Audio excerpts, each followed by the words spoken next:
Habitó Jacob en la tierra donde había morado su padre, en la tierra de Canaán.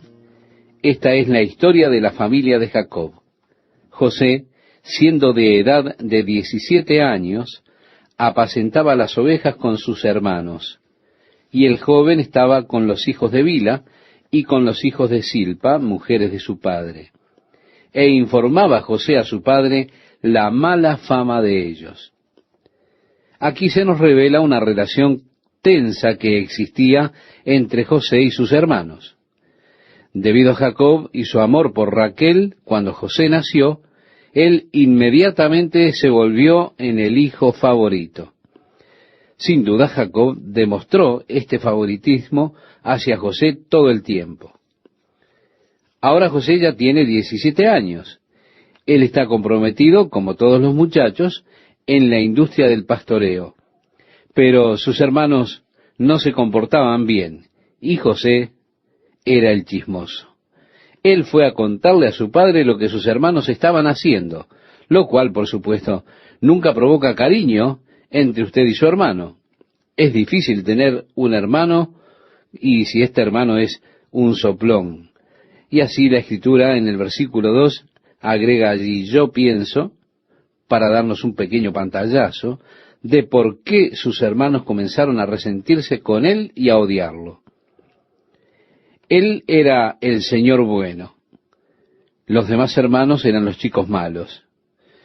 Él ahora los estaba delatando delante de su padre. Seguramente esto trajo resentimiento contra José, y de hecho así ocurrió. El versículo 3 nos dice: y amaba Israel a José más que a todos sus hijos, porque lo había tenido en su vejez, y le hizo una túnica de diversos colores. Hay algo en particular en esta frase. En el hebreo ellos no sabían cómo traducirla.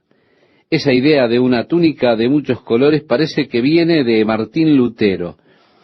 Hizo empeño por traducir la frase hebrea, ¿verdad?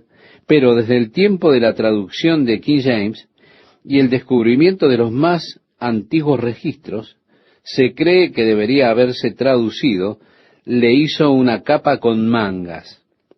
Parecería que esta puede ser una traducción más precisa, en particular en cuanto a esta frase hebrea.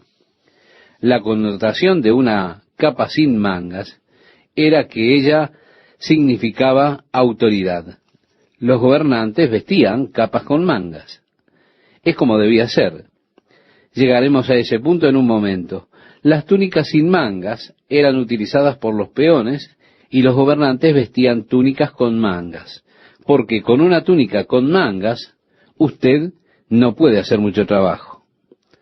Así se indicaba más bien una aristocracia, una clase gobernante, no una clase trabajadora. La túnica sin mangas era la túnica de los trabajadores. Entonces, cuando su padre le hizo a José una capa con mangas, estaba dándoles un mensaje definitivo a sus hermanos de la intención que él tenía de hacer a José el gobernante. Esa era realmente la intención de Jacob. Esto no vino por un designio de Jacob, sino que posteriormente se ve que fue por plan de Dios. Pero Jacob, vemos en el capítulo 49, que es un capítulo clásico, allí da las razones de por qué los otros hermanos de José no heredaron el lugar de la bendición como José. El versículo 4 del capítulo 37 nos dice: viendo sus hermanos que su padre lo amaba más que a todos sus hermanos, le aborrecían y no podían hablarle pacíficamente. Se originaron allí problemas reales. En la familia, la rivalidad entre hermanos, el odio y su incapacidad ahora de ni siquiera dirigirle la palabra a José. Así que José sin duda estaba sufriendo mucho por esta actitud de sus hermanos mayores. ¿Puede imaginar tener usted 10 hermanos que están todos celosos de usted debido a su posición? José tuvo que pasar por esto con los 10 hermanos, todos ellos sintiendo resentimiento hacia él. Ninguno de ellos era capaz de hablarle una palabra.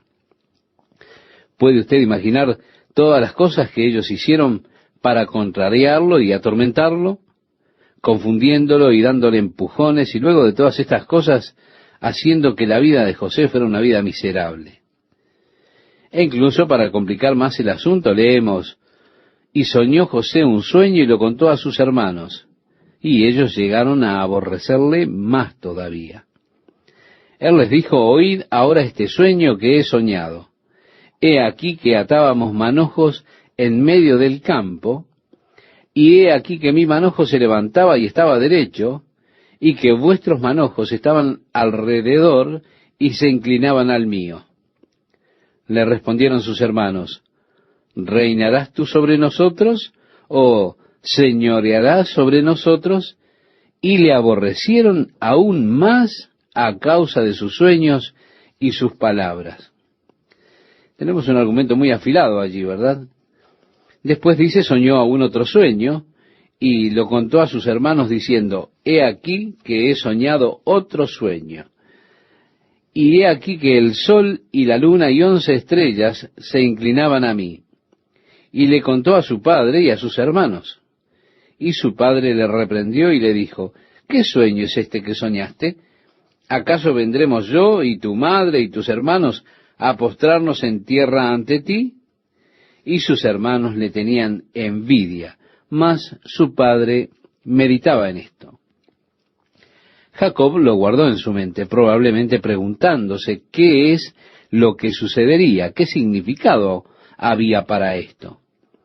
Este sueño en particular de José nos ayuda en la comprensión del libro de Apocalipsis, porque en el libro de Apocalipsis se refiere a un tipo de referencias alegóricas en el capítulo 12 del libro de Apocalipsis, donde Juan ve a una mujer vestida con el sol y la luna y las 12 estrellas, que estaba lista para dar a luz un niño.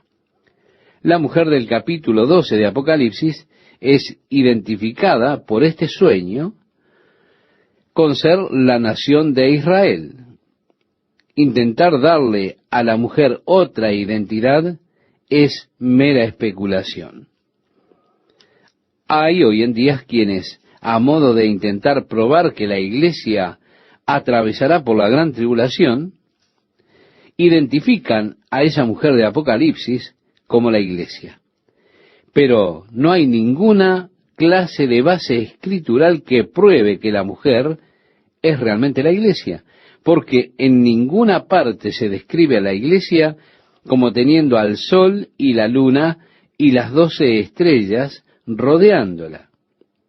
Y ellos hacen del varón que nace de la mujer una especie de supersanto, el cual es atrapado durante el medio del período gran tribulación. Pero que es de seguro forzar el texto y no un fluir de interpretación veraz escritural. La mujer del capítulo 12 de Apocalipsis, debido a la identificación, debe ser, sin dudas, la nación de Israel. Y como mencioné en el libro de Apocalipsis, si la mujer fuera la iglesia, ella estaría en serios problemas, porque ella está embarazada y a punto de dar a luz. El apóstol Pablo habla de la iglesia no como una mujer embarazada, sino como una virgen pura. Y él quiere presentar a la iglesia como una virgen pura ante Dios y no como una madre embarazada. Así que es necesario torcer la interpretación para pensar que esa mujer de Apocalipsis es la iglesia. Después fueron sus hermanos a apacentar las ovejas de su padre en Siquén. Esto lo encontramos en el versículo 12. Probablemente ellos pensaban: vámonos de aquí, este tonto con sus sueños, ya no podemos soportarlo más. Vámonos a Siquén, que estaba aproximadamente unos 100 kilómetros de donde se estaban quedando allí en el área de Hebrón. Continuando la lectura nos dice: y dijo Israel a José: tus hermanos apacientan las ovejas en Siquem, ven y te enviaré a ellos. Y él respondió: heme aquí. E Israel le dijo: ve ahora, mira cómo están tus hermanos y cómo están las ovejas, y tráeme la respuesta. y lo envió del valle de Hebrón, y llegó a Siquén. Y lo halló un hombre andando él errante por el campo, y le preguntó a aquel hombre diciendo, ¿qué buscas? José respondió, busco a mis hermanos, te ruego que me muestres dónde están apacentando. Aquel hombre respondió, ya se han ido de aquí, y yo les oí decir, vamos a Dotán. Entonces José fue tras de sus hermanos, y los halló en Dotán. Cuando ellos lo vieron de lejos, antes que llegara cerca de ellos, conspiraron contra él para matarle. Y dijeron el uno al otro, he aquí viene el soñador. De seguro que ni José ni su padre tenían idea de que el odio de aquellos hermanos habían crecido tanto, sino su padre nunca lo habría enviado a José. José tal vez estuvo renuente para ir, pero llegando a Siquem no los encontró y andaba errante por el campo.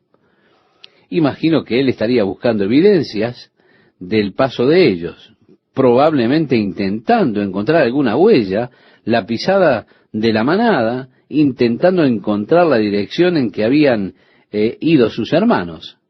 Y al estar caminando por el campo en busca de evidencias de dónde podrían estar, este hombre le dice, ¿a quién estás buscando? Entonces José responde, ¿usted sabría dónde fueron mis hermanos con las ovejas?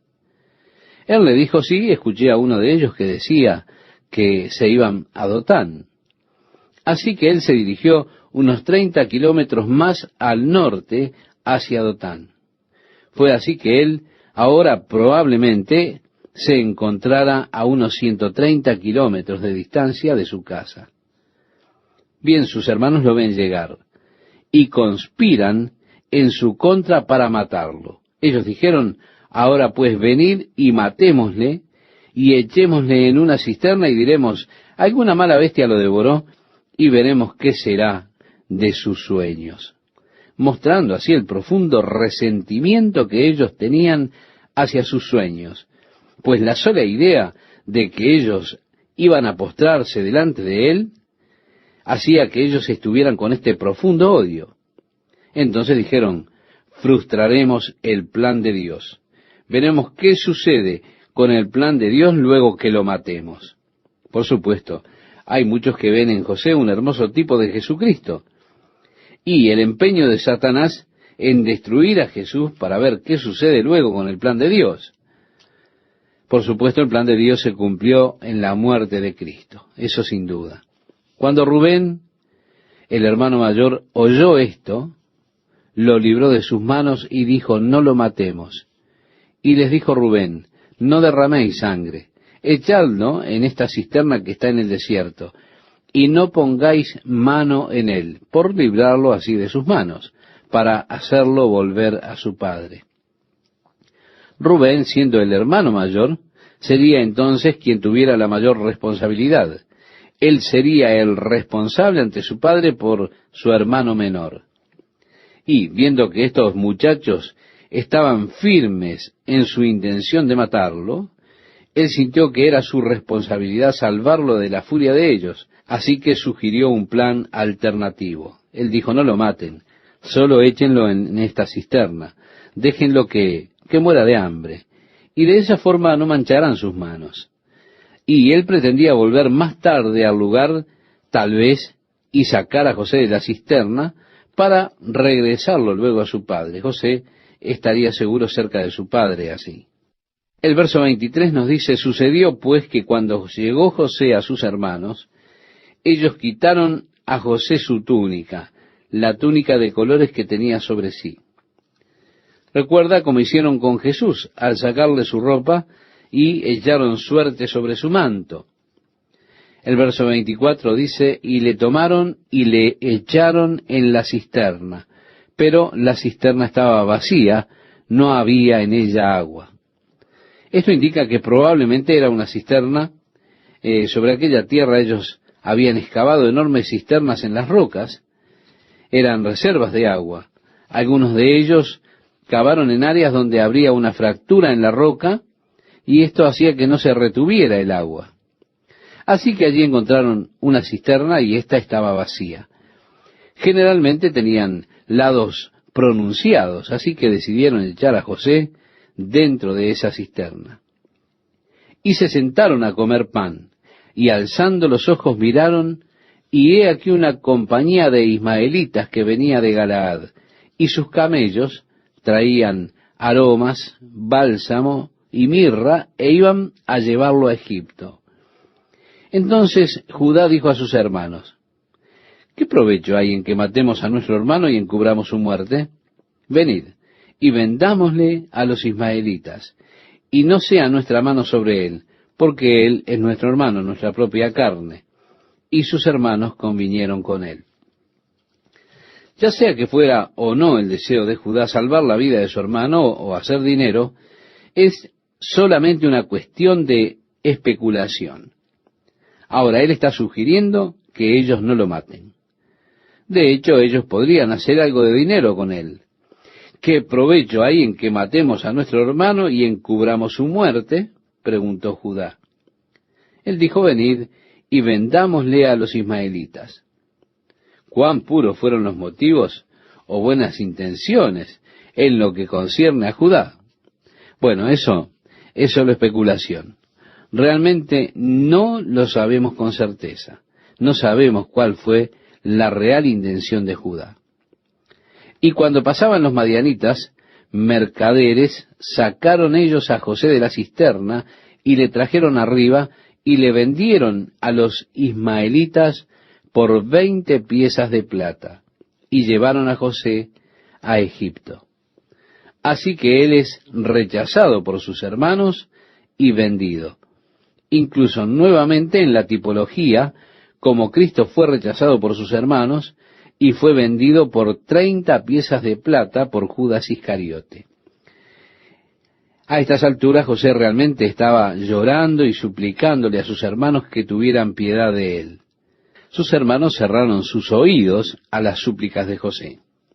Más adelante, en el libro de Génesis, se nos dice cómo en Egipto, cuando él se encuentra nuevamente con sus hermanos y los presiona, y ellos dicen: esto es realmente nuestra culpa, nosotros no tuvimos piedad con nuestro hermano. En el capítulo 42, versículo 21, leemos: y decían el uno al otro: verdaderamente hemos pecado contra nuestro hermano, pues vimos la angustia de su alma cuando nos rogaba y no le escuchamos. Por eso ha venido sobre nosotros esta angustia.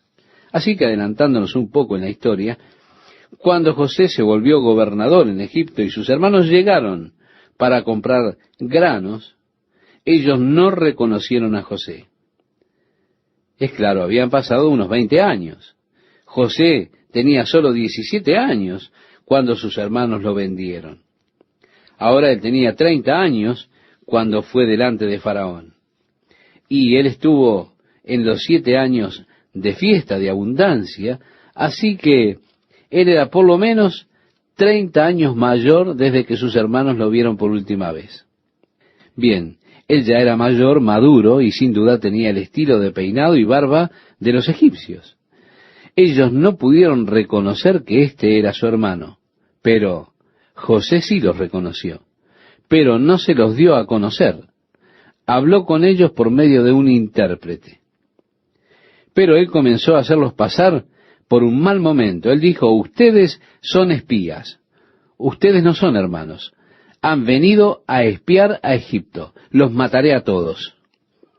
Y ellos comenzaron a hablar entre ellos en hebreo sin saber que José podía entenderlos. Ellos habrán dicho: hey, ¿se da cuenta?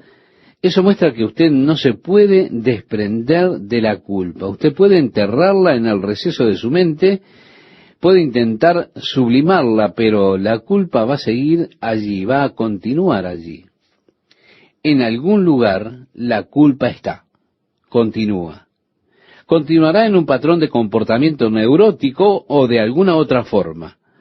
Hay solamente una cosa que puede remover la culpa en el hombre.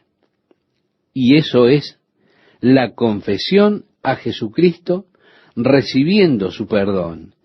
Eso es lo único que puede remover la culpa. Así los hermanos de José, 20 años más tarde, aún tienen culpa, sienten la culpa por lo que hicieron. Esto se debe a que vimos la angustia de su alma cuando nos rogaba y no le escuchamos, dijeron ellos. Así que José realmente les rogaba, entonces, suplicándoles, sin duda llorando. Aún así ellos fueron unos desalmados, fueron realmente muy duros. Y al ser llevado en esa caravana, probablemente encadenados junto a otros esclavos, mirando hacia atrás, suplicando, llorando, rogándole a los hermanos, no hagan esto.